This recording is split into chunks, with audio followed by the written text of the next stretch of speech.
How do you keep going after you've surrendered it to God? How do you know whether it's truly your purpose or you're trying to force something? How do you have confidence in all the things that you want to do? What's a few things I can do every day to ensure I'm living radically obedient? These are just some of the questions the community has asked, and we're going to answer them today. Welcome to Monday Morning Keynote with yours truly, Coach Lisa A. Smith, founder of the Clarity community and platform dedicated to current and aspiring entrepreneurs and change makers who are looking to eliminate chronic stress and optimize their health and live a life of radical obedience. I am so excited to be back with you guys today. This is Monday Morning Keynote live Q&A, live coaching. I told you guys last week that I will be willing to answer any and all questions you have about business, about health, and or personal development, things like confidence and self-esteem and faith, right? And so this morning I asked our Clarity community, what questions would you like for me to ask during our Monday Morning Keynote here on YouTube and Instagram? Looking at both of y'all today. And so I have some questions submitted, and I'm super excited to ensure that you guys get what you need. So let's do just that today. Sound check. Let's see on Instagram. Let's see if you're the only one. If it is an audio issue, can you hear me on YouTube, y'all? Give me a thumbs up in the comments if we're all good. In the comments, let me know if my audio is good. And then we'll check it out here on Instagram too. And let me know. Instagram, I can switch some stuff up for you. But give me a thumbs up if we're all good here. In the comments, I have my warm tea. I'm drinking a black tea this morning for emotional support tea. So let me know what you guys are sipping on as well as we get into this live Q&A, and just confirm that you guys are able to hear me on Instagram and on YouTube. Okay, YouTube gave me a thumbs up. All right, perfect. Instagram, let me know. Let me check your mic. This mic is on, but let me know on, Kiwi, let me know on IG if you're able to hear me. It doesn't look like this mic is on mute.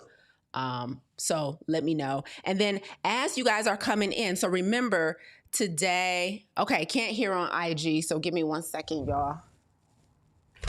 Let's switch some stuff up. Okay, so you should be able to hear me now on Instagram. Let me know if that's the case. Okay. As you guys are coming in, remember today is live Q&A.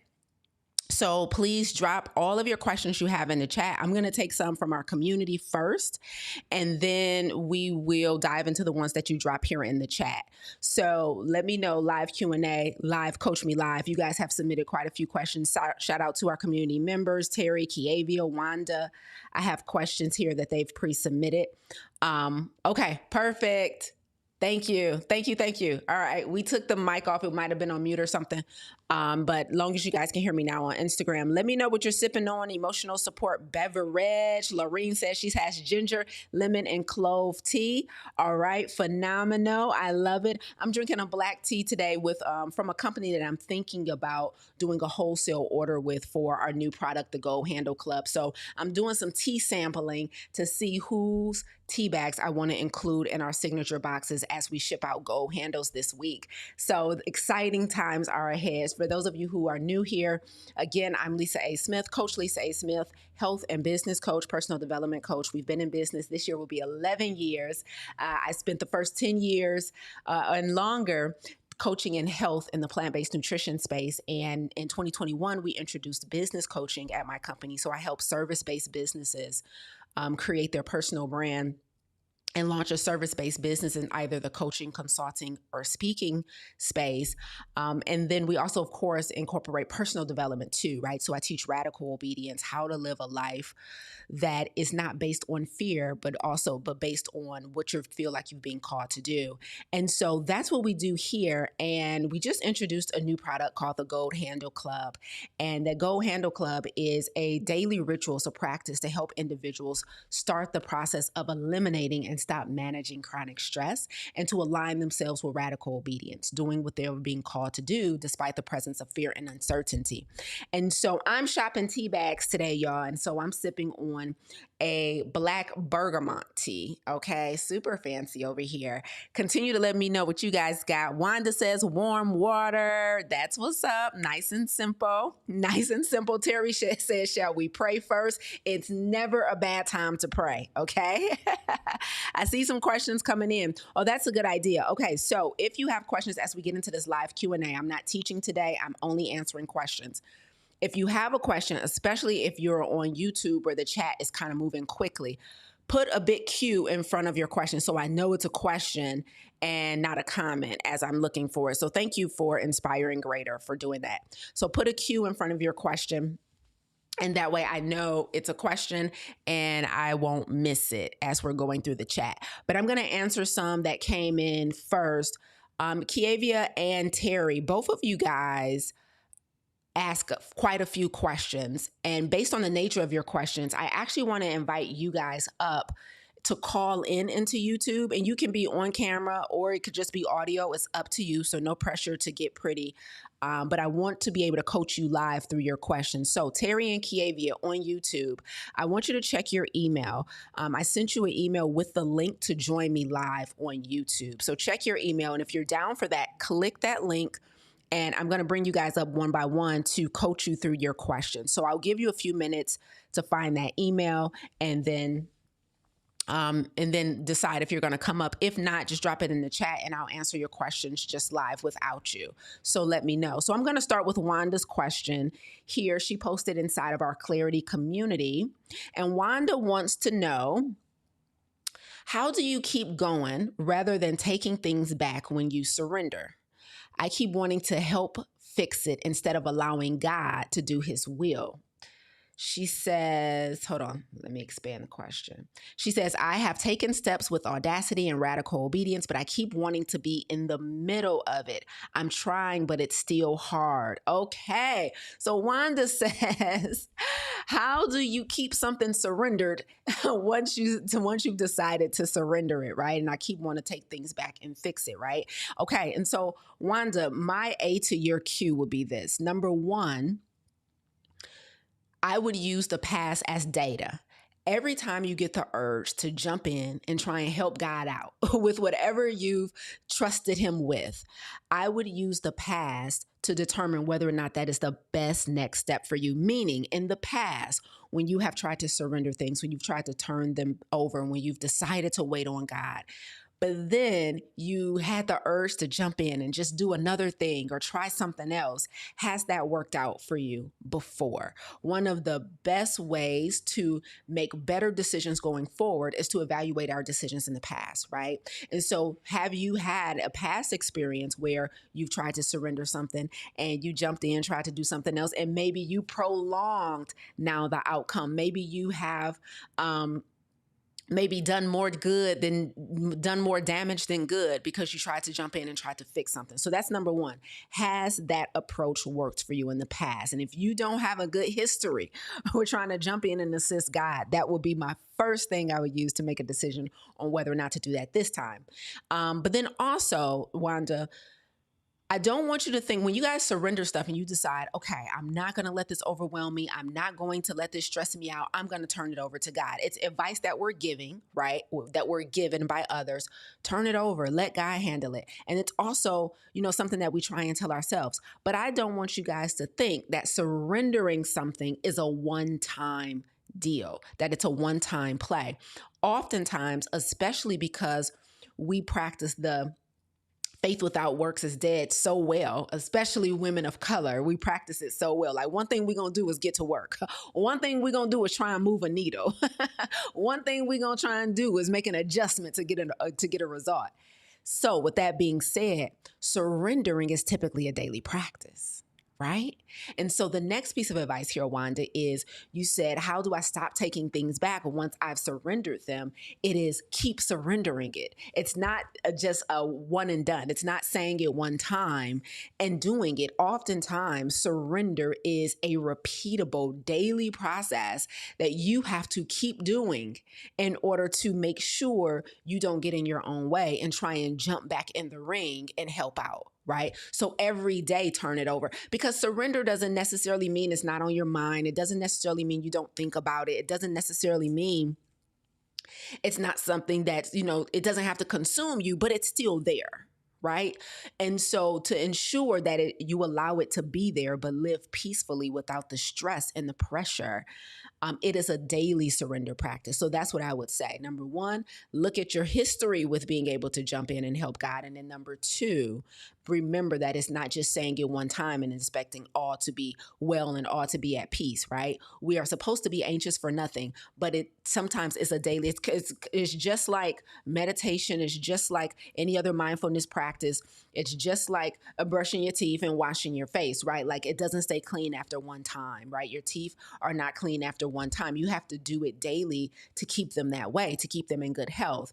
And same thing goes for your ability to have faith. This is a faith play, right? So your faith is not always activated by saying one thing, saying one scripture, saying one prayer, but it is, I need to have faith every day. And so let me work this muscle every day. Muscles only grow and get stronger when they are able to lift weights, progressively heavier weights. So every day you have to practice the faith, and that is getting in relationship with God and then communication with God every day. And that practice will hopefully help you to stay on track with waiting instead of trying to jump in and do something. Because, honey, we will jump in and do something. Okay.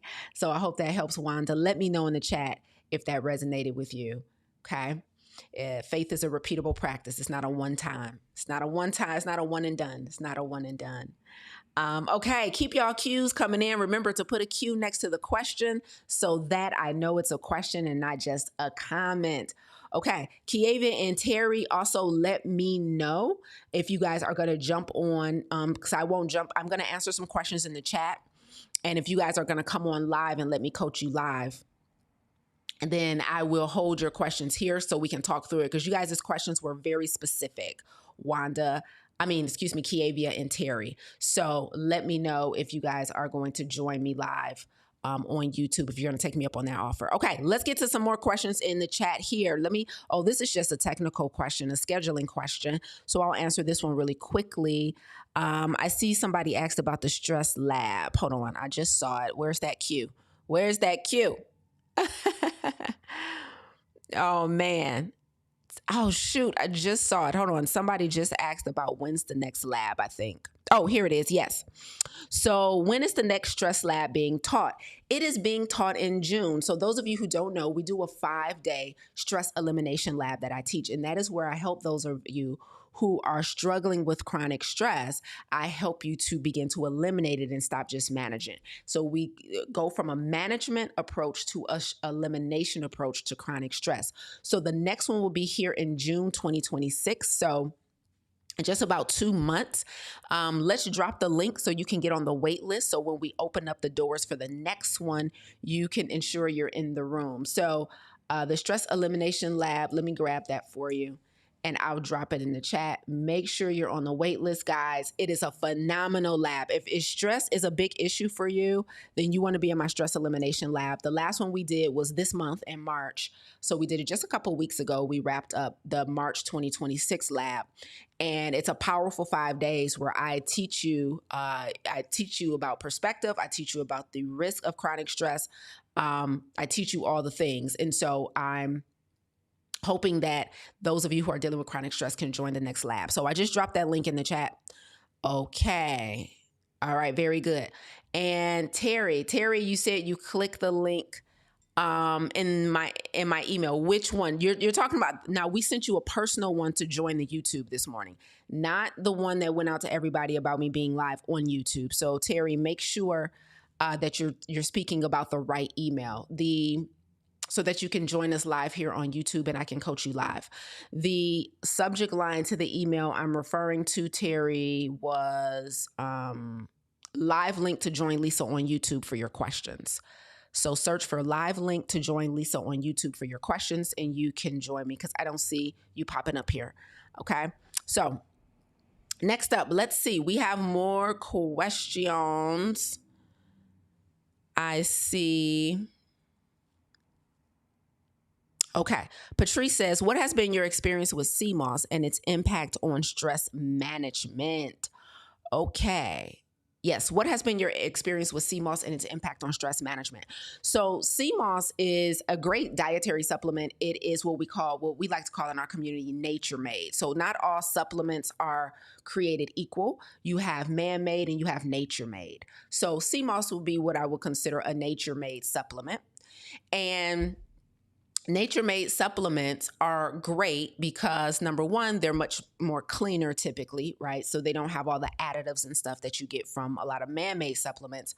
However, when it comes to stress, sea moss is great for vitamin and mineral content that you may be lacking or not getting enough of.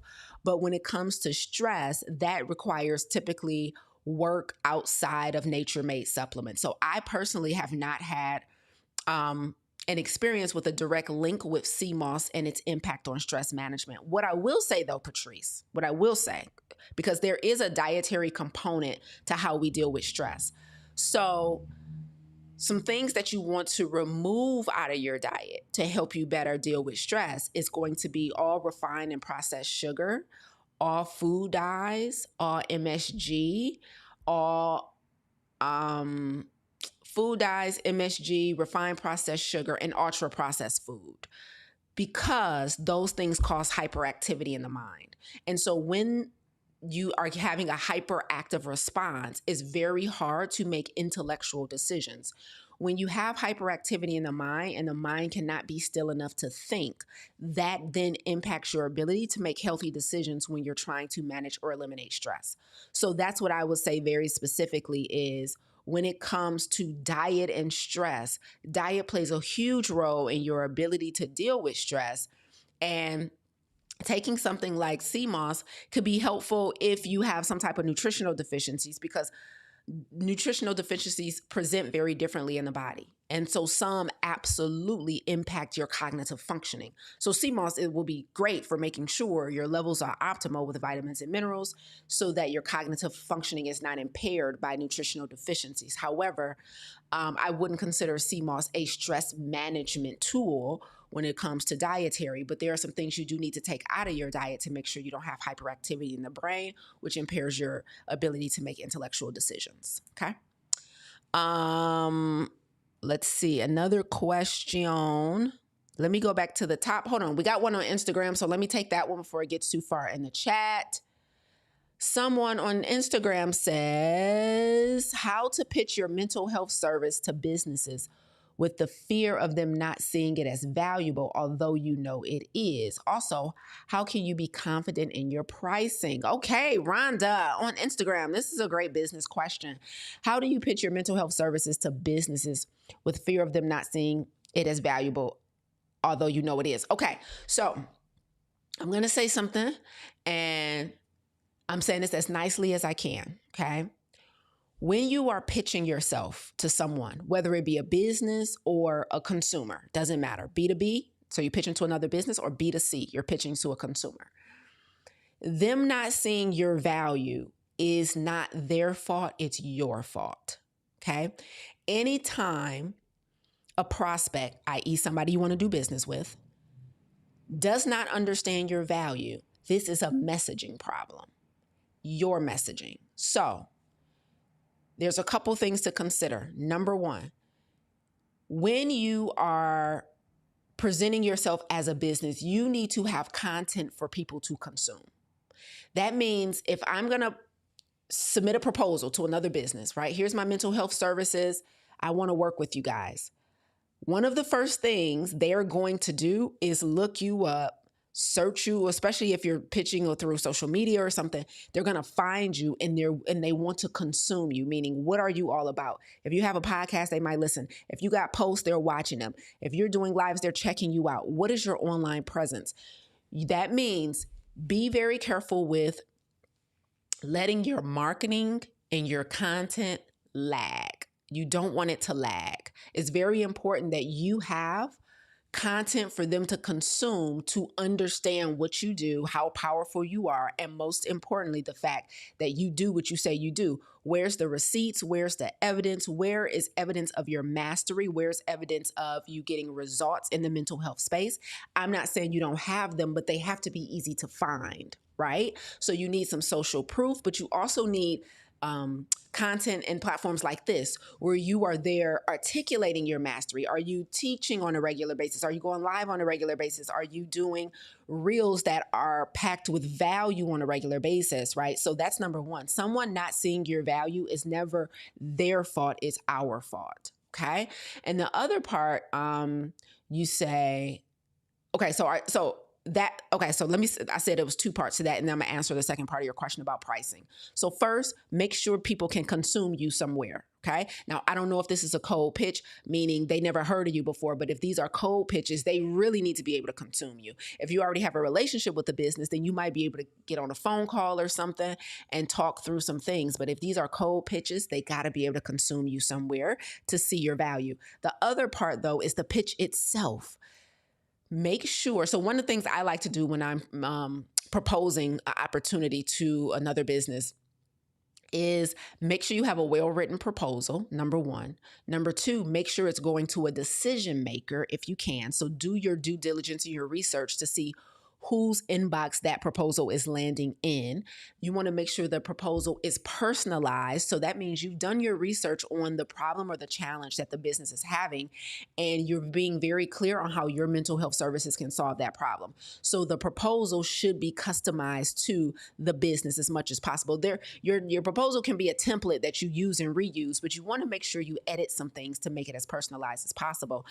And then, when you do submit the proposal, I like to have some type of live interactive component. So some things that I've done is I've written a proposal, and then I'll do like a Loom video or a Zoom video going over the proposal 5 minutes or less and attaching that to the email. So you have the PDF, that's the proposal, that's read only. But then I would do a video and I'm like, hey, Rhonda, this is Lisa. You see attached to this email is my proposal for our mental health services at your business. But I just wanted to take a few minutes and briefly go over the proposal with you so you'll know what you're looking at, and highlight some key points that I really think you should focus on throughout the proposal. And so I go through the proposal. I'll just be sharing my screen on Loom or Zoom. I'll be scrolling through the proposal, highlighting some key stuff. They hear my voice, they hear my tone, they hear my passion, they hear my expertise, and then I submit that short video, again, 5 minutes or less. I'm saying their name in the video, right? Because I know who I'm sending the email to. So Rhonda, I hope this really resonated with you. I can't wait to hear from you. So really personalization, and it takes 5 minutes to do that video. So I would do that as well and submit that. And then the next thing, though, is don't try to get a decision via email.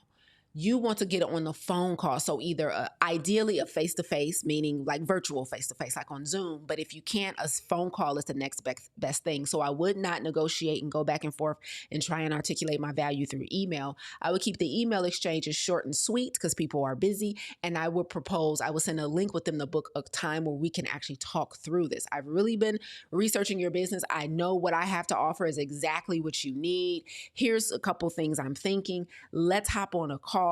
Here's a link, book a call. Here's a couple days I have available, and let's talk this through and see how it works for you. Okay, Rhonda, hope that helps. All right, next question. Okay, so I don't know, Terry and Kiavia, I'm not sure what's shaking out. I don't know if the email, it went through, but I'm not seeing you guys hop on. So I'll begin to answer some of your questions just right in from the community. Okay. So we had some great questions, and then I'll get back to the chat, YouTube. I'm coming back to you in a second, but we had some questions come in our Clarity community first. And so let me get to a few of those for you guys. Oh, Rhonda, you're so welcome. It's my pleasure.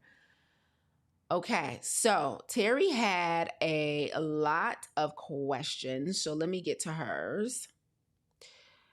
A lot of her questions are about purpose and alignment. Okay, so Terry wants to know, how can I know the difference between guided alignment versus forced alignment with purpose? Okay, all right. So how can I know the difference between guided alignment and forced alignment? First of all, alignment can never be forced. Okay. That's the first indicator. If you're forcing it, it ain't alignment. All right. So guided alignment versus forced alignment when it comes to your purpose, right? Things, just know that your purpose is always in service to other people, and then you have free will on how you want to service those individuals, right? So usually we always have 101 ideas, and it's like, should I do this or should I do that? I don't want you to think the vehicle to fulfilling the purpose is the purpose. It's not. Like, if your purpose, if you're called to teach other people, I know for example, Terry is a nurse, right? So I'm going to speak to Terry's circumstance. So I know Terry is a nurse. I know she's currently making a transition in her nursing career. So if you know nursing and health and wellness, that space is your purpose, how you fulfill it in this next season is optional, right? So if I know I am, called to help entrepreneurs and business owners, service-based businesses, I could do that through a coaching program. I could do that through a podcast. I could do that through one-on-one coaching. I could do that through speaking, right? I can do that through a digital course. Those are all options. But at the end of the day, am I fulfilling the purpose of being in service to other founders, right? And so being very careful with being confused with having a bunch of different options on how you can fulfill your purpose versus your purpose itself. But there is no such thing as forced alignment. If it's forced, it's not alignment, right? So alignment is natural, right? So knowing, but you have free will to decide on which vehicle you're going to use to the destination. So if for you, Terry, I know you're going to stay in the nursing field, but you want it to look different in this next season, right? So you're already operating well within your purpose. You're passionate about the content. I know for you, you want to help other nurses. So you're being called to teach in this next season. We've already talked about this. So we already have the purpose, but now you have options on how you're going to do that. Do I want to teach virtually? Do I want to teach on somebody else's platform or in somebody else's school? Or do I want to create my own? Now it's the options that usually confuses us. It's the options that gets us frazzled, right? And that's when we have to take an inventory on what our personal preferences are. For example, we don't offer digital courses. We only offer live coaching programs. Why? Because digital courses are self-guided, and I personally prefer to be live with our students and live with our community. So that being said, we don't offer digital courses because of my personal preference to teach live, to be there with the student, to listen to their questions, to be able to make adjustments and coach in real time. So I don't think it's that you're confused about your purpose. I think you're feeling overwhelmed with all of the options and the ways in which you can fulfill it. And so I invite you to correct me or add some additional context, and let me know how that works out. So just know that you have options, and I would start with your personal preferences to decide what option. And then the next thing I would say is you want to make sure that you then consider what resources you have available to execute on those options. So let's say you're called to teach other nurses, right? That means, number one, am I going to start my own business, or do I want to do this in somebody else's institution? Okay, if I decide to start my own business, do I have the resources for that? And when I say resources, this is not just a money thing. This is a time thing. This is an energy thing. This is a possibility model. Do I have a mentor? Do I have a coach that I can latch on to help me with this? Right? Do I have the runway, meaning I know doing it this way is going to take longer? How pressed am I about doing it quickly? Well, I could easily just go into somebody else's institution and teach versus starting my own institution. And so these are things we want to consider when we're trying to decide what vehicle we want to use to get to the purpose. I think a lot of you guys know your purpose. You're just overwhelmed by your options. And so I would love for you guys to ask me specific questions about your options. Okay. And tell me some things you're considering to fulfill the purpose, and I can tell you the pros and cons of them. All right. Kiavia says, how do I stay in queue and listen live? Okay. So you said I clicked the link in my email as well. What happened when you click the link, Kiavia? Because it should ask you to connect to your mic and your camera, and then enter your name, and then I would see you pop up. If I'm not mistaken here, that's what usually happens when we have guests. So let me see. Hold on. Okay, so Kiavia and Terry, if you click the link, try it again. I think I see what happened. I turned on guest. I didn't know it was checked off. Terry is joining us now live on YouTube. Okay, they're both live. Okay, we have both ladies here. So I'm going to bring Terry up first and then see if we can rock and roll. Thank you, ladies. That was my fault. I didn't know we had to switch that on. Okay, so I am going to bring up Terry, and we're going to answer her questions about purpose and alignment, and see if Okay, we can there. make it happen. There we Welcome, go. Terry. Hi, good morning. Good morning. How are you?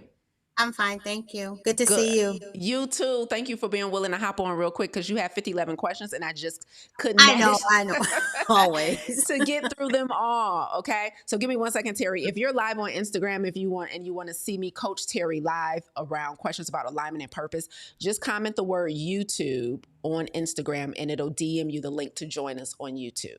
Okay. All right. Terry's in the building. Kiavia will be up next. Terry, did you hear all of what I said just a few minutes ago about I did. purpose? Yes, Okay, I now did. tell me, what did that make sense? Are you truly confused about your purpose, or is it more about the options? No, you've explained it very well. It's just I think I was overwhelmed with like what is my purpose? But you just explained it to me. But the options is what the deal is. How do I want to go about doing this? Yes. Yeah, and there's so many options. So I was just like, okay, but my option is to actually start my own business and be able to go into these institutions and teach these new nurses. I want to teach new nurses how to better take care of geriatric patients and that kind of thing. So Okay. that's the thing. And there's so many options, and I was getting confused with the option. But yeah, Yes. yeah, Okay, my so let's talk through this a little bit. So you want to start your own business. I heard that decision. Okay. right. So you want to Hmm. start your own business, and it sounds like you want to sell your services to other businesses. You said, I want to Yes, go into institutions and teach, right? right, right. Okay, perfect. Okay, so you want a B2B business. So you sell to other institutions and they hire you or contract you to come in and teach to new students, new nurses. Correct. All right. Okay, so tell me what part you're confused about because that sounds very clear and very succinct. Um, I guess I probably need to join your other class, but anyway, the business class. But I think it's the how do I go about doing that, and I think that might be in your other class that I need to take. Yeah, but I'm happy to answer some questions here. So when you say how, you're talking about very specifically, um, technically? Are you asking I, like I technical don't know. questions? I don't know. It's all in my head. I have nothing. Okay. It's all in my head. Okay. Okay. Yeah. So I Got it. need to know how to get it from my head to fruition. Yes. Okay.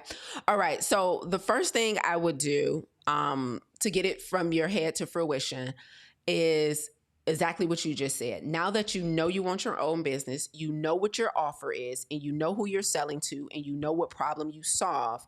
Now, if you've never ran your own business before or this type of business, I would absolutely get a business coach or get into a business accelerator. But I can tell you a few things right off the bat. Okay. Mm-hmm.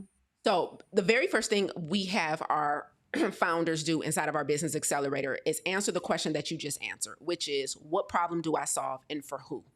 Mm-hmm. What problem do I solve and for who? Because when you are dialed in and very clear on that, it makes it 10 times easier to build everything from there. Okay. Okay. And so, once we know what problem I solve and who I solve it for, meaning who am I selling this offer to, the next thing we want to do is be clear on what the offer is. So, Meaning, what do you want to sell to these institutions? Do you want to sell a curriculum that is taught by somebody else or that's embedded into their institution?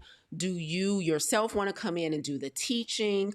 And what does this look? And do you know who you want to sell to? Because that will be easier knowing what they already offer and how you could fill any gaps for them. Yes, I do. It would be new nurses that are actually about to graduate from school Uh huh. and actually go into the school. And I want to, the problem solving is how to better take care of our geriatric population because we don't do a good job. Also, what was the other question, Lisa? I'm sorry. You And asked me something. so, are you going to do the teaching or do you just want to sell like a curriculum? Me, me. I'll do the come in and do symposiums is what I would do. Okay. So, does symposium mean a one time class or is it a series? It's a one-time, full day class. Got it. Okay. All right. So you'll be doing a one-time field day class. Kiavia, give us 1 second. You'll be up next, Kiavia. We got you in the queue.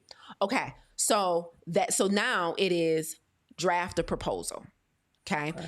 So there's two things that need to happen first. Okay. So on the business side, it is draft the proposal. Do you already have the institutions in mind that you want to offer it to? I've just been doing some research. It's in my head. Okay. So make a Mhm. list, I would say, of 3 to 5 institutions Uh-huh. that you want to make your proposal to. Uh-huh. Okay. And then we want to draft the proposal, right? Basically, selling yourself into this institution. Here's what I have to offer. Here's why I think it'll be valuable for you, right? And then give us the details, the brass tacks. Here's what it will look like. It will be a 1 day symposium. Here's what I will cover over that time. Here's how it's beneficial to your students. This is why you need it. That means you've done research to prove that they don't offer it already, right? Mhm. And Okay. so you're very clear on what gap you're filling. So we want to propose to the institution why they should have this symposium in their nursing school. Okay. Okay. Now, Okay. the other thing, now that is the business side. Now, when it comes to the actual symposium, too, if you want to do a full day, you also need to design that curriculum for the full Okay. day, right? Design that run of show. What exactly are you teaching them? And what it'll look like so that you can rinse and repeat. It needs to be a proven process. It needs to be something that you can rinse and repeat so that you're not constantly doing making more work for yourself every time you go into a new institution, Okay. right? So there's the Mhm. work of building out what you're actually going to present, and then there's the work of getting the sale. Gotcha. So Okay. two different processes. Okay. Right. Okay. All right. So Okay. we need that proven process. And that proven process. So this is the second thing we do inside of our business accelerator, just to give you language for it. That's your IP, that's your intellectual property. So anytime you're selling something to a person or a business, right? Ideally, you want to have intellectual property that means, number one, if ever or in the future you're not available, you could technically take that curriculum, hand it off to somebody you've trained, and they can go into these institutions and teach it. Or let's say you get a yes from all 5 institutions. How are you going to execute? So you want to make sure that if you can't be there, you've put the process down so well on paper that someone else can facilitate it, including their own staff. Listen, if I Mhm. can't be there for any reason, we're already in contract. Here's the lesson plan. Here's what nurses need to know about caring for geriatric patients. So you want your IP documented. One of the biggest mistakes service-based businesses make is not documenting their intellectual property, and all the magic is in their head. Okay. Okay. So Okay. Okay. document the IP, and then we need to draft proposals to 3 to 5 intentionally selected institutions. Okay. Okay. Okay. And Yeah. at the end of Farm to Table, we can talk about getting you in the mastermind if you want support on doing all Okay. that stuff step by step. Okay. That'd be good. Okay. Okay. And then Okay. finally, Terry, before I let you go, though, because you did ask some deeper questions, I want to see if you wanted support on any of those. There were questions about purpose, more alignment. Is there anything you want me to support you there? I think you actually answered all of them because you told me alignment cannot be forced. Yes. So either you aligned or you're not, right? Mm-hmm. And then the purpose one, it wasn't my purpose. I was confused. Like you said, it's how we're going to do it. Yes. Okay, I'm good. I think I'm good. You know, I had to put in 50 questions. You know Yes. that. But I was anyway, it's like, okay. I was like, let me just get her up here. Ain't got time for Right. all this. It's all good. I got it. I'm ready. Okay, sis. I Okay. got it. I thank you. Okay. Thank Wonderful. you. Have a great day, Terry. You too. All right. Bye bye. Y'all give Terry some love in the chat as we bring up Kiavia. Give Terry some love in the chat for being bold enough to come on and let me coach her through her business question and her purpose question today. And what's up, Kiavia? We're getting you in the room, girl. That was so good. Okay, live Q&A, Coach Me Live. Continue to drop your questions in the chat as I get to them. Kiavia, are you ready to rock and roll? Hi. Hi. Good I morning, and missed the how are whole you? live trying to connect with you. You can always watch it back. It's all good. I am. Replay fine. Okay. Okay, so Kiavia, you have questions. Hit me. Oh, I don't have my questions written Oh, down because okay. I put them in the community. Yep, no problem. I can pull them up here. Okay, thank you. You're welcome. And thank you for coming on. So your first Happy to question be was here. a question about confidence. Let me see. Okay, you said yes, I need strategy and confidence. My question is, Yes. what steps should I focus on in developing an exit strategy of leaving my job? I'm currently a salary employee, a student, a mom of three. I'm applying for medical school, which means I'll have to leave my job. This will greatly impact us financially. I'm leaning on the Lord's will that He will provide through scholarships and funding, but I'm also looking for ways to supplement my income to make sure our needs are met during that time, which leads me to a spiral of too many decisions to make. Okay, so let's start there, Yes. Kiabia. Okay, so congratulations on, first of all, being bold enough to make this transition, honey, and go to medical school. I dropped Thank out of pre-med, so you. more power to you. Okay. Okay. So you're conflicted about, is it having faith and moving with faith, or do you want to entertain how to supplement your income? Tell me what part is the most important for you right now. I think it's both. And I see decisions again. I don't even know which one is more because I feel like I have faith until I don't.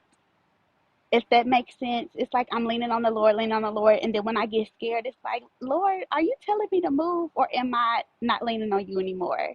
Yeah. So I don't know, Lisa. That's why I'm asking. Okay. Okay. I just want to make sure. I always like to get Yes. specifics before I dive in. Okay.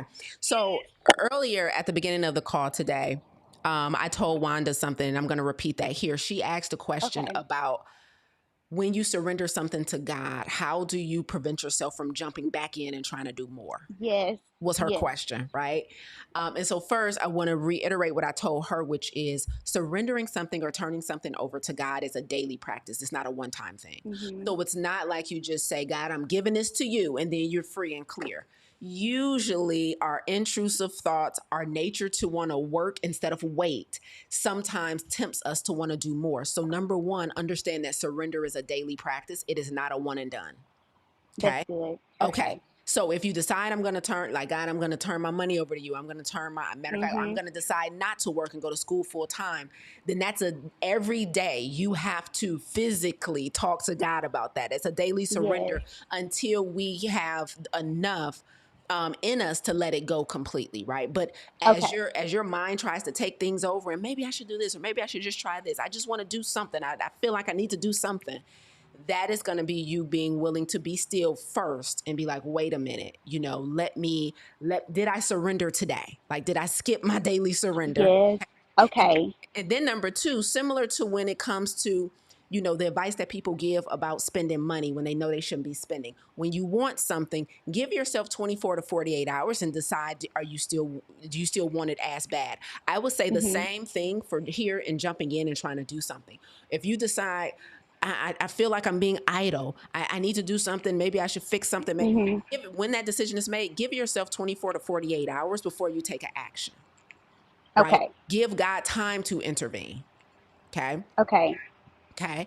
And then any feedback there before I keep going? Just listening to you, I started my practice of I write my decisions down and I pray about it. But the problem I have, Lisa, is that once I pray, I go ahead and do what I want to do. I don't give God time to talk to me. I just be Mm. like, okay, I prayed. Girl, I'm raggedy. I just like I'm like, what is wrong with me? I just jumped to the gun. It's like I told God already, I interjected and I gave him my agenda and I said, okay, God, here it is, and then I just proceed. Yeah. Yep. So Yeah. yes, I need help. Okay. Yeah. Yeah. And so, okay. So, Kiavia, I know you listen to me a lot. So, you probably heard me say Yes, this, but I definitely got to say it again. So, you've probably heard me say that people, we're often quoting the scripture that faith without works is dead. yes, However, I believe for a lot of us, the works is not a problem, the faith is, right? And so yes, when we yeah. say faith without works is dead, we're usually talking to people who ain't working, who ain't doing nothing. Like, get off Mhm, your butt. You mhm. still got to take an action. That's not your problem. Yeah, Your problem is the opposite, I right? need to be still. Yes, faith is Yes, because we think faith is automatic and it's not. yes, yeah, Faith is not evidence in how you pray, is not evidence in how often you pray, is not evidence in what you say when you pray. Faith is yeah, evidence in your courage to be still and do yes, nothing. Your faith, yes, faith without works, but once you've done the work, you got to be still to let God work. And that's mhm, the hard part for us, right? yep, Like if we not getting the email, if we not getting some traction, if nothing's moving, we think nothing's moving. And that's not true. yeah, Okay. yeah, So it's the stillness for you. It is yes, again, that waiting period. Okay. I done gave God my plan and I'm expecting things to go in my way, but let me give this 24 to 48 hours. Let me challenge myself not to take an action and see what yes, comes up. Let me see if in 48 hours I'm just as scared as I am in this moment. Because those moments of fear are usually fleeting, but we don't even let them flee. We just, soon as we feel the fear, we take crazy, disobedient action, right? yes. So The wig is up. allow the fear to be Mhm, fleeting. mhm. Okay. How's that resonate? Okay. Ugh, baby, my wig ain't holding. I got my hat on today. Yeah, yep, yep. Mhm, mhm. Yes. Yes. Okay. Okay, Okay. Now, another question that's you good. asked, Kiavia, is what questions or principles, what beliefs or principles would I share with someone who's transitioning from a poverty mindset? This is such a good question. Okay. So, thinking in lack, just know that it is usually something that comes from a past experience, right? So there Mhm. was a time where I needed to be this frugal. There was a time where I needed to think in lack because it was a safety thing, right? There Yeah. was a time where I absolutely didn't have access to certain resources. And thinking in lack is not just about money. It's thinking I don't have enough time is thinking in lack. Thinking I don't have Yes. anybody to support me is thinking in lack. Like I know we Mhm. talking about money when we think about poverty mindset, but poverty mindset encompasses a whole bunch of lack, right? Mhm. Okay. So if you are trying to think more in abundance, I would say a daily practice that enforces that into your subconscious mind. So for me, that has been meditation. So Mhm. guided meditation that's focused on abundance first thing in the morning when your brain is still susceptible to belief shifts. So Okay. immediately when we wake up and immediately right before we fall asleep, that's when your subconscious mind is the most permeable. And that is the best time to feed it new messaging, right? So Okay. an abundance mindset it's going to look like that, feeding the subconscious mind new messaging. So finding guided meditations, guided prayers. You can do plans in the Bible app if you have the Bible app that are focused Mhm. on abundance. So reading that, studying that right before bed or immediately upon waking up, before your mind is super alert and starts activating all your old programming. Okay. Okay. So that but then also throughout your day, right? Okay, now how do I not make poverty led decisions? Okay. And so that is every time I am Yes. thinking that there's not enough of something, and I find myself thinking in poverty, how can I stop myself in my tracks before I make the decision? Right? Where is my support coming from? Because sometimes you might have to call on wise counsel, right? You have a Mhm. community, or you have a coach, or you have a mentor, right? I want to do this thing, but I'm thinking that there's not enough, or that I can't afford it, or I don't have the support I need, and that I won't make it through. And so, is there a support? Is there a community that you lean on during those times? Because up until now, you have probably been the sole and final decision maker. And if that hasn't worked Mhm. for you, that means I need to start partnering with some of my decisions. Yes. So, have you been using the support that I know you have? Nope. No. Right. So, you, It's yeah. Yep. Nope. It's the poverty mindset for me is what you just said. It's community. It's kind of like, you go through different things and you feel like you end up by yourself, but then you surround yourself with people and possibility models, and then you don't speak up. yes. And that's my problem. And even when I say something, I run. It's like I told you what I need, but then I'm going to go away because I'm going to assume you're not going to help me. Mm. Girl, raggedy. Yep. See? So you just said something so good. Before I let you go, let me make sure you heard what you said, and everybody else. Hmm. Right? Not using the community that I have, and thinking people aren't going to help me. Hmm. Right? Okay. So just know, it's so crazy that we can be in communities, but we technically are showing up as a spectator and an audience member. Yes. Yeah. Yes. So I'm in here, and I want to listen and watch everybody else, but I'm really not activating the commune part of this community, right? The Yes. fellowship part of this community. If Hmm. you really are in community, in a community that you really trust and you have faith in, but you are unwilling to raise your hand when you really need help, Hmm. it is a you problem, right? Correct. And you know that, and so you, and then Yep. usually, right, this is no, like, you're not a bad person, but usually this comes from, I've been disappointed in the past, or shame and embarrassment about what I'm about to Yeah. share, Hmm. right? And so Yeah. now the work, that's where the work needs to be done. Forget whatever question you're about to ask. It is, why am I letting this shame or this embarrassment have more control over me and preventing me from getting the help that's Yes. sitting in front of me? Right? Yes. Because oftentimes when we speak up, we're helping more than ourselves. We help the whole room. Right. Right? And so, but being also careful of not letting past disappointments inform your future decisions. People may not have helped you in the past or let you down, but don't project that onto us. Right. So you're gonna have to find Yep. safety in asking for help. It's safe to need I'm help, and it's working safe to on ask for it. help.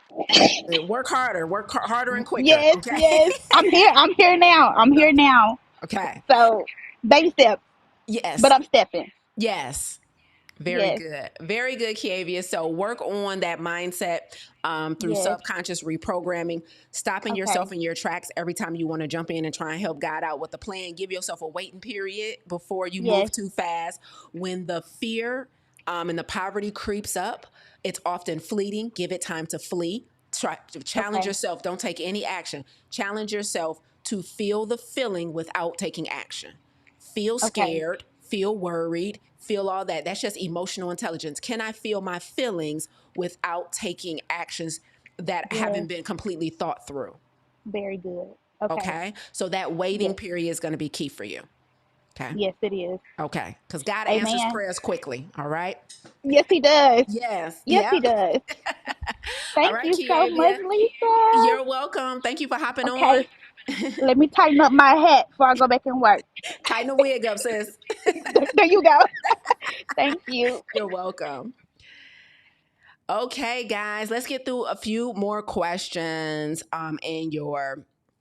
in the chat before I got to get out of here. Let's see how quickly we can go through a few more. Shout out to Terry and Kiavia for hopping on, and we can do another Q&A if I can't get to everybody's questions. So let's do, I saw a lot. And so let's go. Well, let me go early, because some people have put their questions in way, way long time ago. Shout out to April. Let's get one of April's questions. April says, where do you recommend I source out great, reliable, engaging, good-hearted people to help me move my world forward? Not sure where or how to start my end of solopreneurship. Okay. So where do I go to source good people to help move my world forward? Okay, April, what type of people are you trying to source, honey? Because I know for a fact you're already in community. And so sometimes it's just about asking specifically for what you need, right? So I know you're in our Clarity community. So when you say source good people to move your world forward, what exactly do you want these people to do in your world, right? Are you looking for a coach for something, a mentor for something? Are you looking for a virtual assistant type help? Are you looking for moral support? Like, I think the specificity, sometimes, guys, we don't necessarily get the help we're looking for, not because it's not there and not because there's not people who are ready and willing. It's because our questions and how we ask for the help is not specific enough. That's what I have found to be true for a lot of individuals. So, April, I would challenge you here to get very specific about what you're looking for. And I mean, down to the letter, like what type of person do you need and what do you need them to do? And then people will start raising their hands. So specificity will be the first thing, and you're already in community. And then I know you lead a community on Zoom every couple of weeks. And so making sure you are utilizing the people who you lead and you utilizing the community that you're in inside of Clarity. Okay. Let's go to one of Malika's questions. Malika said, should we adjust our pricing or seek those who can invest at the set price? The question is no and yes. Okay, so should we adjust our pricing? Okay, when you have a business, I know Malika has a health and wellness business.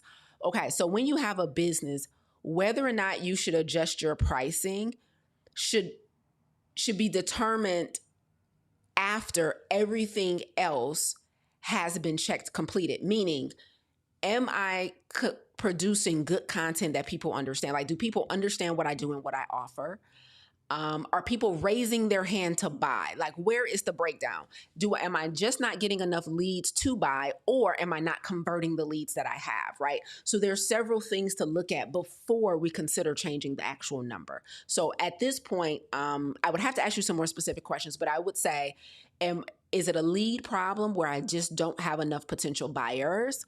Or is it a conversion problem where I am not converting the people that I have, meaning I am selling them, but they're not saying yes, right? So then that might mean you have a sales problem and not a pricing problem. That means your skill of selling might not be great, and that might need to be adjusted. So in our Business Accelerator, I teach our founders my 10-step process for closing sales, right? And so sometimes we automatically think it's the number, and very rarely is it the number. So I would discourage you from changing your prices, and I would encourage you to refine your messaging. So making sure wherever people are watching you and learning about what you do, that your messaging is direct, clear, and you're constantly repeating the value of what you offer. So articulating your value. And then I would look at how many people are taking you up on whatever your lead magnet is. I know, Malika, you've done challenges in the past. So are you offering the challenge? Are people signing up? And then you're pitching your bigger offer during the challenge. Are people converting? So there's a lot of steps in that lead up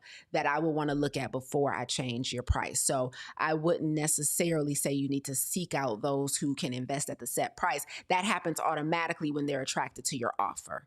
Okay, so don't be in a hurry, guys, because usually when you guys say, should I adjust my price? You're almost always talking about pricing yourself lower. And very rarely is that the fix, especially if you are new and you have a small audience. Whatever your revenue goals are in business, when you're just starting out and you don't have a big audience, you do yourself a disservice by charging less.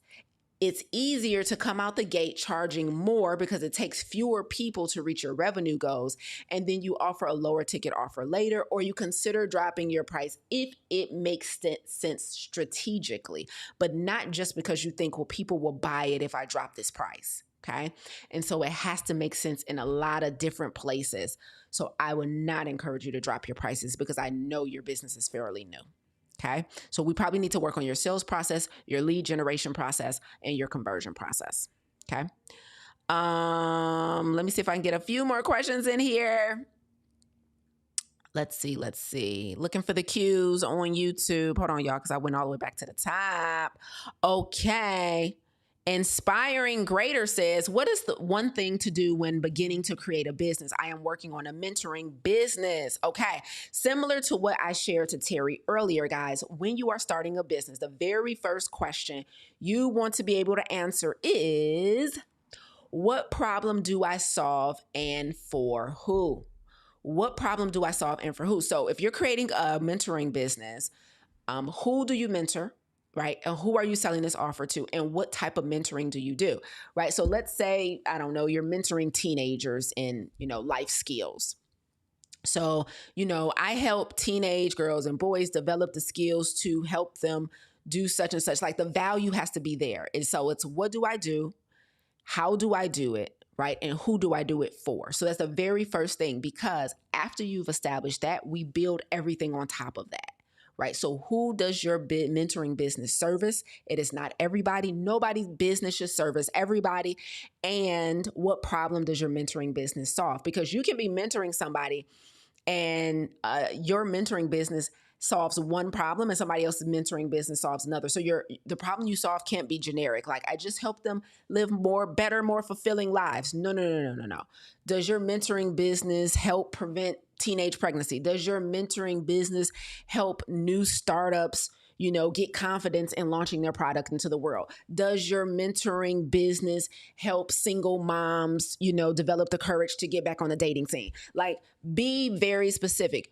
It is very hard to sell something where the outcome is not more tangible. Be very careful with using this really generic language. Like, I just empower people to believe in themselves. Believe in themselves to do what? Right? I just, help, give people more confidence. Like, try and attach it to a more tangible outcome so that it's easier to sell. Okay. So, and if you're not sure what that tangible outcome is, where have you done it before and what was the tangible outcome? Ideally, if you have a service-based business, you are creating a service based on a personal experience that you've had. So where did mentoring help and support you? What did it help you to do? What did it give you the courage to do? What were you able to accomplish as a result of mentorship? And get very specific in that. So what problem do I solve and for who is the question that you want to be able to answer. The next step is start develop. You need a marketing process. You need a sales process. You need a digital presence. And so all of these things. So there's a lot to consider, right? So when you say, what's one thing to do when create my business? If you already done step one, which is what problem do I solve and for who, the next step is to start putting the offer together. Right? Like, who are you selling to? Are you selling to other businesses? Are you selling to organizations? Are you selling to just individuals? So do you want, the individual who's being mentored to pay for the service? Or are you selling to a school system and they're paying for mentoring for the students? So get clear on who you're selling to, right? And then start putting together proposals. So, and then the next thing I would say is IP. Every business should have intellectual property. So do you have a specific process or way that you mentor that makes you unique, that you can package into a process? Because that's what you're going to take into the organization, for example. So for me, for example, I have a bunch of IP, but one of them is my radical obedience framework. So let's say a women's empowerment group comes to me and says, Lisa, we're coming up on our annual conference. We want you to come in and speak to our women who are really struggling with imposter syndrome. I'm going to say, bet, here's what I'm going to do. I'm going to come on your stage. I'm going to come to your conference. I'm going to do a main keynote and a breakout session. And I'm going to teach your ladies my signature process for radical obedience to move them from fear and imposter syndrome to empowerment so that they can start their business, right? So my IP, the radical obedience obedience framework is what I'm leveraging to get this speaking opportunity. What is your intellectual property that you're bringing? Do you have a book that you've written about mentorship? Do you have audio, a podcast? Do you have a signature process that you created on how to get a result? So intellectual property is invaluable, and every service-based business should have it. So get your IP together, decide, create the offer. Who am I selling to? How much does it cost? What is the proposal, right? And then create a digital presence. Are you creating content online somewhere so people can consume you and understand your value? Okay, I be answering business questions too long. All right, let's keep going, y'all. I can do like another 20 minutes. Okay, so let me get some more cues out of the chat. Okay, Rhonda says, what else can I or should I be doing to increase attendance and or replay watch of my weekly VOA? Okay, so for those of you who don't know, a VOA, so Rhonda's inside of my business mastermind. So she's using language that we use inside of my mastermind.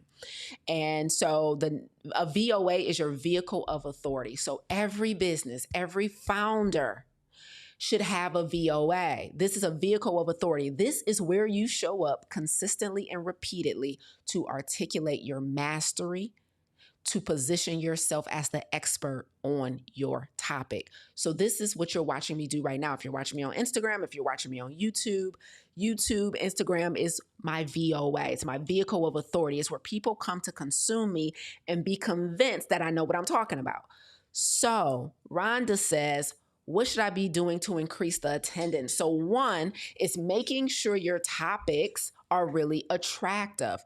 So when you want people to show up to consume something that you're producing, you want to make sure the topics are written. So the topic might be attractive, but the title might be dull, right? So it's not that the topic isn't juicy, but if people don't have a clickbaity title, something that's like, oh, that's me, or oh, that's intriguing, or there's some curiosity there. If I say like, the one thing we did in our business to make six figures in the first quarter of 2026, which I should probably do a live on. Yeah, we've already done over six figures this year. And so if I wanted to teach that, y'all would probably be like, all the founders in the chat will be like, yep, sign me up. The one decision we made in our business to secure six figures in the first quarter of 2026, right? So your topic titles have to be really juicy. That's number one. Number two, how do you present when you're doing the content, right? So that means, are you coming on and intriguing people and capturing attention within the first 5 to 7 seconds? And then how are you laying out the content as you teach it, right? I like to, my favorite way is called a listicle, where I like to do the 3 ways this, the 5 ways that. I'm a list person because I'm such a teacher, right? And so how are you engaging and laying out the content when you do it? The next thing is, where are you sharing it? Do people even know you're doing it? Do you have an email list where you're notifying people? Do you have a blast that you do wherever you're watching them on? If they're watching you on Facebook, if you have a podcast, wherever you're doing the content, are you notifying people? If you're doing content on Instagram, do you schedule the live in your bio every time? Like today's live was scheduled in my bio on Instagram, right? So it's like Monday live Q&A, live coaching with Coach Lisa, 10 a.m. EST, click here to RSVP, click here to watch. So where are you making the announcement that people can watch you and consume you? So that's going to be important as well. And then the other final thing is just time and consistency. Sometimes people get discouraged when they don't have viewers or audience right away. And so we allow ourselves to fall off, be inconsistent, or give up too soon, right? So it takes time to build an audience that's really willing to sit there and actually watch and listen to you. It takes time. And so you want to make sure you're being consistent. And the majority of views are going to be replays. So even if you go live, your audience might not be that big while you're live, but you will see those numbers ticking up on the replays, okay? So that's important to note as well, Rhonda. All right, let's see if I can do a few more. I answered Patrice's question about CMOS. Okay.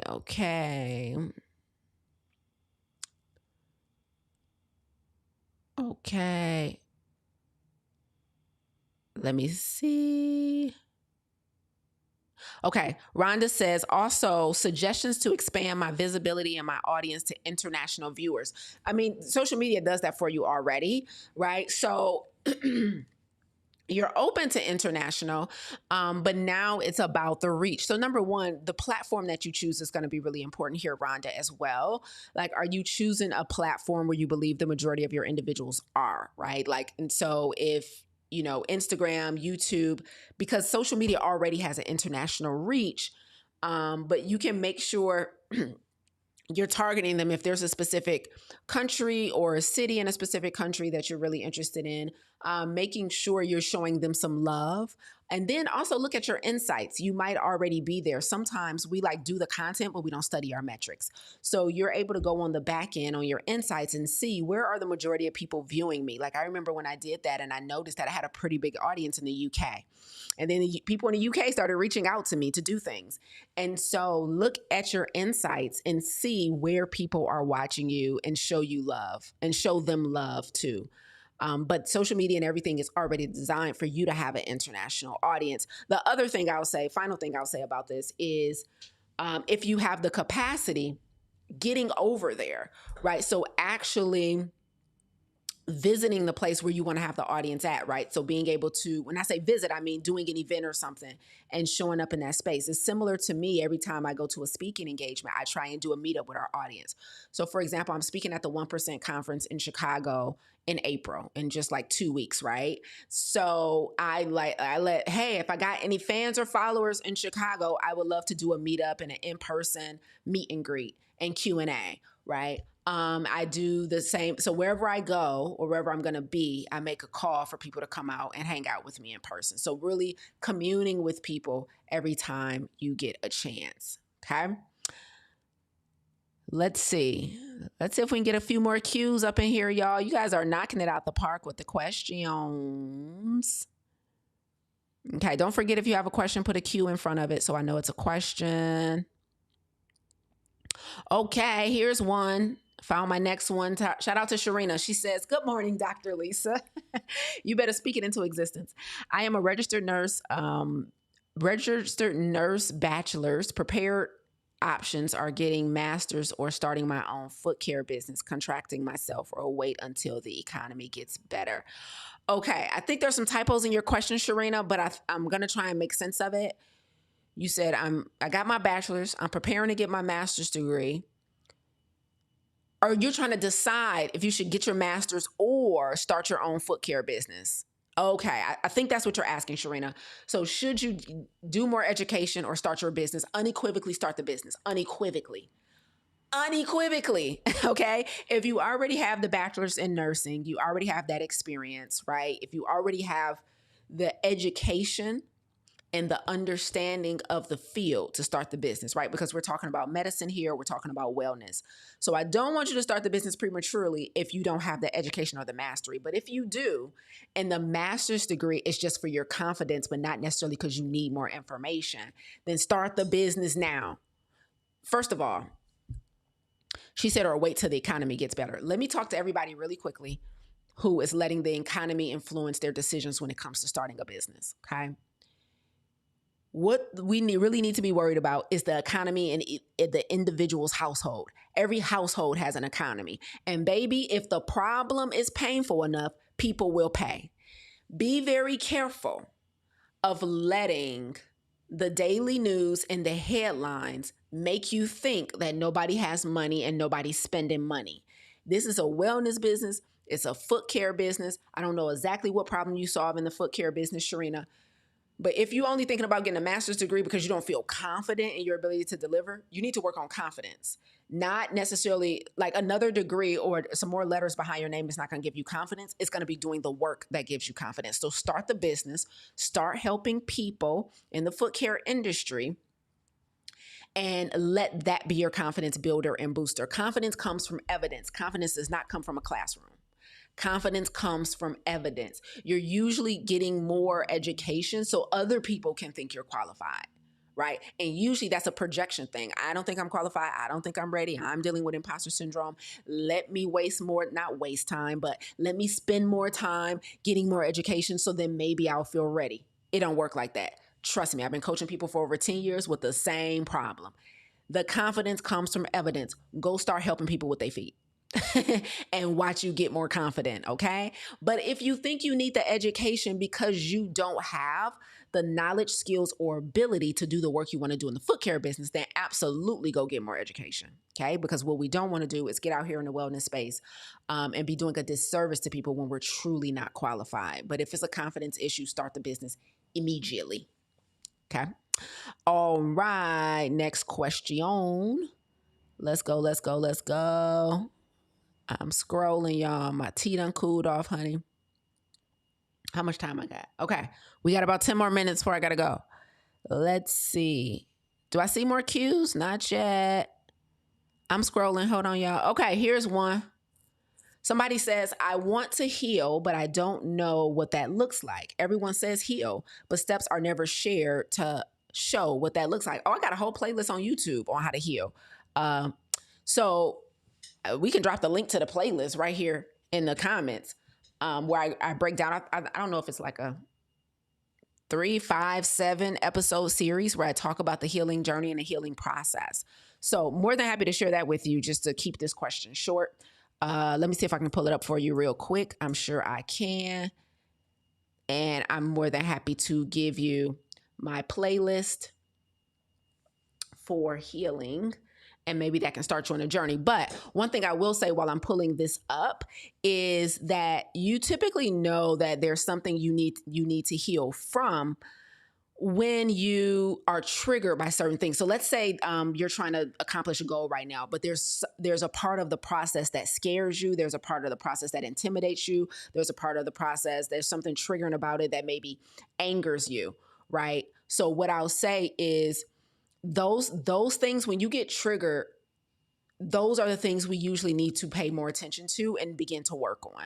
So healing means whatever in my past that I haven't necessarily recovered from, there's something I need to be holding space to work on that, right? And is there a loss that I haven't worked on? Is there, trauma or a horrible experience that I haven't talked about or worked through?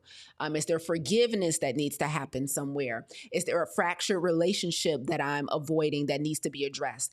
Is there a decision with someone that I'm avoiding, right? And so usually we know those things by what we're triggered by. So if you've never heard my healing story, I talk about it in this healing series where I was sitting on campus at Wayne State University. And that's when I was listening to a podcast and I was listening to, him talk about that he was adopted and that his parents chose him. And I started crying on the spot because my biological dad didn't choose me. And I was triggered by that. Right. So that was an invitation for me, like, oh, this is something I need to heal from, because as soon as I started listening to this podcast, I was triggered by my biological father abandoning me. Right. And so I just dropped the link to that healing series in the chat, and hopefully that will help you get started. Right. So I was listening to Les Brown talk about him and his twin brother being adopted. And it was like, our adoptive mom chose us and she's the best thing ever. And I was like, my biological dad didn't choose me. Tears, tears, tears. And so I got into therapy and started the healing process. So usually we discover what we need to be healed from if we don't know already. A lot of us know already. So also don't play dumb. Okay. But sometimes it's revealed through what we're triggered by. Okay. Is revealed through what we're triggered by. Thank you for that question. All right, let's see. Okay, let's try and bang out these last 7 minutes. I just dropped the link to my healing series in the comments on YouTube, guys. So you guys can watch that and check it out. Y'all loving Q&A? We should do this a couple times a month. Y'all got a lot of questions, man. Whole time I'm sitting here trying to think of things to teach y'all. Y'all had questions. Okay. Patrice, I'm not sure I understand your question, but I'm gonna pull it up. You said billing for services, ? A business plan, write it down. Was that maybe that wasn't for me. Maybe you were responding to maybe when I was coaching Terry or Kiavia.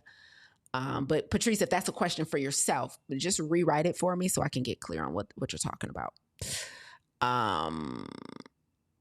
Okay. All right. Hold on. I'm scanning for more questions just to make sure I try and help you guys before we go. Okay. So I got the healing question. Patrice, we answered your CMOS question. Yep. Let's see. Are there any other questions about health, business, mindset? I thought I saw another one from Malika, but maybe not. I love the business questions. Keep them coming in. I don't think I saw anything else on Instagram. I'm looking for the cues only. Final call, guys. Final call for questions. Oh, here's one from Natasha. Okay, sorry, I missed that. Natasha says, how do you decide what to focus on when starting my company? I was a business development manager for a company where my daily role was sales, lead generation, and securing government contracts for our company. Okay, Natasha, I love this question. How do I decide what to focus on when starting my company? Let me tell you something. I'm going to say this slowly. The only reason you start a business is to solve a problem. That's number one. Okay. Matter of fact, I just talked about this on YouTube. I think it was my live last Monday. Let's make sure you have that so you can watch that replay. It'll be a great addendum to what I'm about to say. But last Monday I taught the number one reason why your career is causing you stress and overwhelm. And if you have not watched that, please make sure you watch it, because I talk about career and I talk about entrepreneurship heavily in that episode, okay? Because people are starting businesses for the wrong reasons. So let me drop that link. Number one reason your career is stressing you out. So first of all, Natasha, watch this replay from last Monday, because I talk about I give some people some warnings about entrepreneurship in that episode that maybe they hadn't considered, okay? But the only reason you start a business is to solve a problem. You do not start a business to work for yourself. You don't start a business to make money. You don't start a business to have time freedom. You don't start a business so that you won't have a boss. Those are what we call benefits. It's just like having health insurance or 401k at a 9 to 5. They are great benefits, but they are not enough to be sustainable in entrepreneurship. So how do I decide on what to focus on, Natasha? You solve a problem that, number one, either you've solved for yourself, or number two, that you're super passionate about. I remember I was speaking at a class of entrepreneurs at Wayne State University a couple years ago. And I was telling them people usually start businesses because of some type of injustice that they've seen in the world, or some type of inefficiency they see in the world. So, it's like, okay, how can we do this better? For example, if we just take Uber, right? They saw an inefficiency in like the taxi cab system. Like, man, this can be done so much better. So they innovated on that process. So when you start a problem, is it because of injustice? That's why I started my business, because of injustices in Western medicine for people of color. Is it inefficiency? You see the way something can be done or taught better, right? Is it innovation, right? There's something that doesn't exist at all and you want to create it. So injustice, inefficiency, or innovation, right? What problem are you solving? And make sure it's something. I'm going to say this last part, and I'm going to say this. This is the most serious thing I'm saying today, Natasha.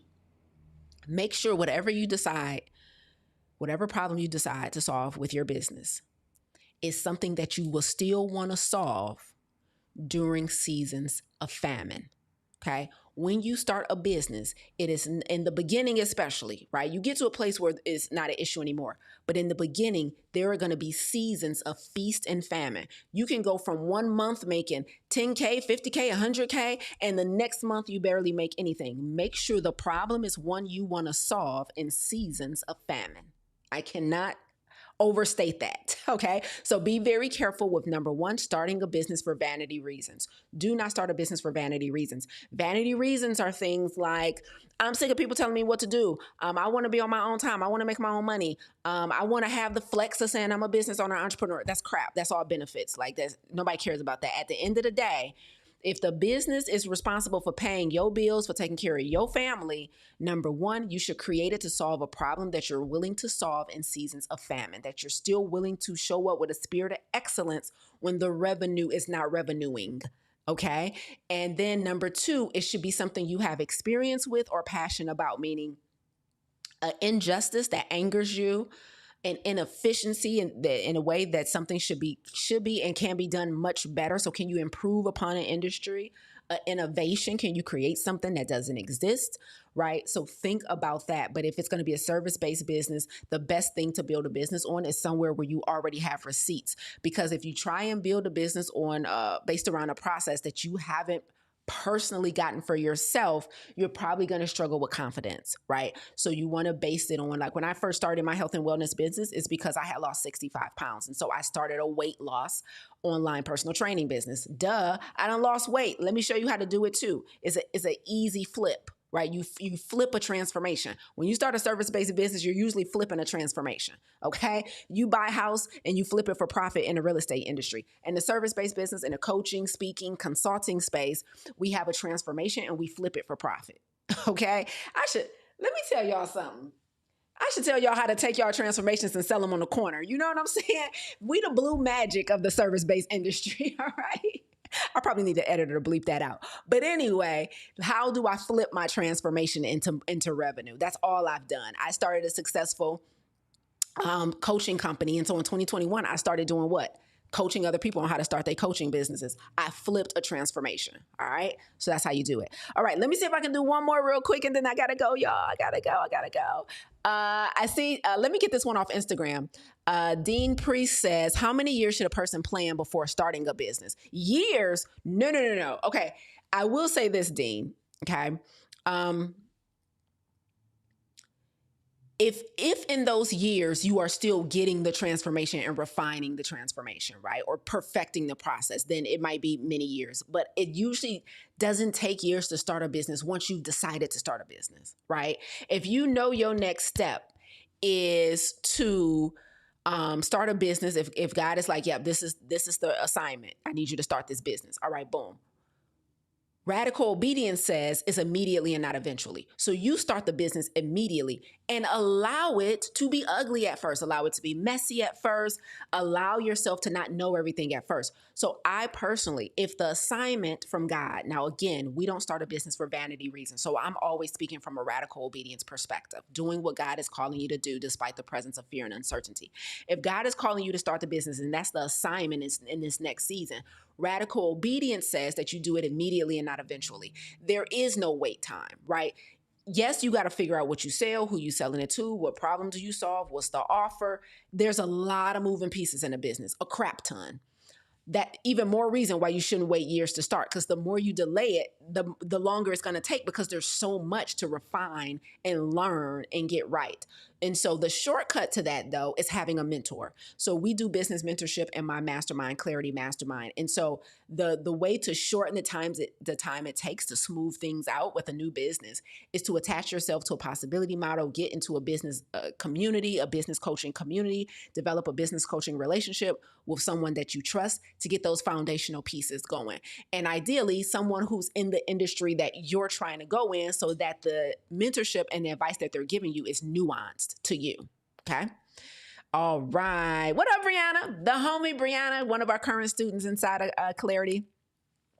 She says, we think it'll take days to lose weight and years to actually start a business in transformation. I know, exactly. It don't take that long. Like, we can start today. You can be 2 pounds down by next week and you can have 1 new customer by next week. None of this stuff takes as long as y'all think it takes. It really doesn't, right? It really doesn't. Now, to work out all the kinks and the wrinkles, yeah, but you can be a business owner tomorrow morning, honey. Go and register that thing with your state and watch yourself be an entrepreneur.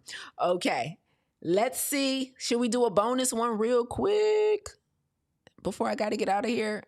I thought I saw one more. Okay. Here's the final question I'll do April's question about income and capital.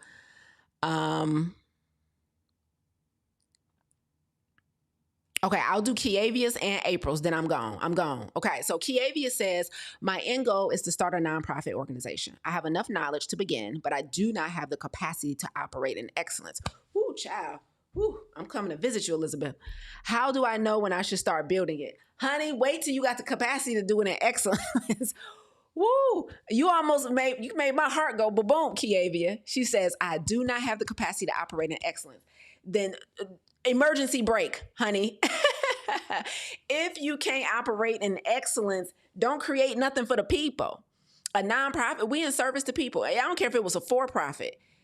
If you don't have the capacity to operate in excellence, you don't have the capacity to start a business from integrity. Don't get me wrong. There's a bunch of people with businesses that ain't operating in excellence. But do not wait till you have the capacity for that. And when I say wait, what that really means is create, because life is not going to just open up and be like, I'm going to clear the runway where nothing else is intruding upon your time and your energy. And I'm going to make sure that you have the next year or two to only focus on that. That's not going to happen.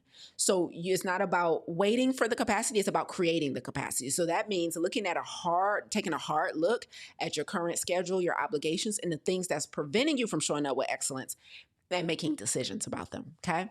Ooh, Kavia, great question, honey. I don't have the capacity to operate in excellence. Wet. Wet. Okay, final question comes in from April, guys. Throw some hearts in the chat for you guys today. You guys have been amazing. April says, can you share tips on how to generate income or capital while building a health, wellness, and beauty brand? Now, the final thing I'll say, well, I ain't even saying that yet, but let me say this. When you say create capital or income, what do you need it for? Do you need it for the business itself, right? Because that will be an investment play, right? That would maybe be a grant play. That would maybe be getting like angel investors, right? So there's incubators and programs that you can seek out, April, if you're looking for money for the business itself, right? Or are you just saying, I need money to take care of myself while I build the business? That's a different type of question, right? So if it's money for the business, because maybe you're building something that requires some tech or that requires you to get prototypes done or whatever it is, you're going to need investments or grant funding or something like that. And so then that is going to be a research thing. Well, here's the type of thing I want to create. Let me see what money is out there available that I can apply for, or a program that I can go through that's going to offer me. Like there's banks that offer entrepreneurship programs, for example. My best friend just went through one, and at the end he had to pitch to get some money for his business after like a, 8 to 12 week program, right? So there's things like that exist. But then there's also, but if you're just looking to make money while you build your business, I would say let your business make money for you. If you just need to get clients, practice selling. But then outside of that, because I know what you do for a living, then you can just use your 9 to 5. I know you don't work 9 to 5, but 9 to 5, quote unquote, to fund yourself and your lifestyle as you're building. You just have to have dedicated time to work on the business. Okay. So I don't know if the money is for you or for the business itself. Okay. All right. That's all I have the time for today, guys. Okay, got you, April, for the business. Sorry, my comments wasn't all the way down, so I didn't see it. But yeah, then it's going to be programs. If you want the money for the business, it's going to be programs, incubators. And what is the money for? Because I thought your business was a service-based business.